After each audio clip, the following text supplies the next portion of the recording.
We've all had that moment where we start something with so much energy, so much determination, and then somewhere along the way, we just stop, we give up. And when that happens, most of us immediately label it as failure. Like we didn't have enough willpower, or we just weren't strong enough to see it through. But the truth is, giving up is not always about weakness. It's actually about psychology. Let's get into it. Our brains are wired with one main goal: to keep us safe. That means avoiding pain, avoiding discomfort, and sticking to what feels familiar.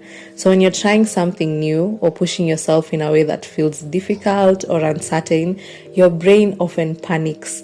It starts saying things like, "This is too much. Why are we doing this? Let's just stop." And the moment you decide to quit, it feels like instant relief. But that relief doesn't always mean you made the wrong choice. In fact, there are a few different reasons why people give up, and most of them are more complex than just laziness. For example, there's fear of failure. If the possibility of failing feels bigger and scarier than the possibility of succeeding, your brain would rather not even try. That way, you don't risk the embarrassment or disappointment of failing. Giving up becomes a way to protect your self-esteem. Then there's perfectionism. When you feel like you have to do something perfectly or not at all, the moment it doesn't go exactly as planned, you quit. Psychologists sometimes call this perfectionist paralysis. It's not that you don't care, it's that you care so much you'd rather stop than deal with the shame of not doing it flawlessly.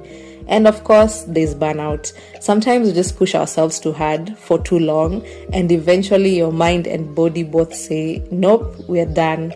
In that case, giving up isn't weakness, it's actually your brain protecting you from completely crashing. Here's the part we don't talk about enough.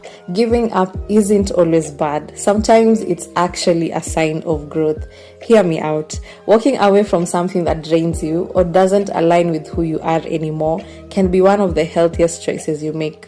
The tricky part is telling the difference. Am I giving up because I'm scared and overwhelmed, or because this path truly isn't right for me? And that's where reflection comes in. Before you quit something, it helps to just pause and ask yourself a few questions.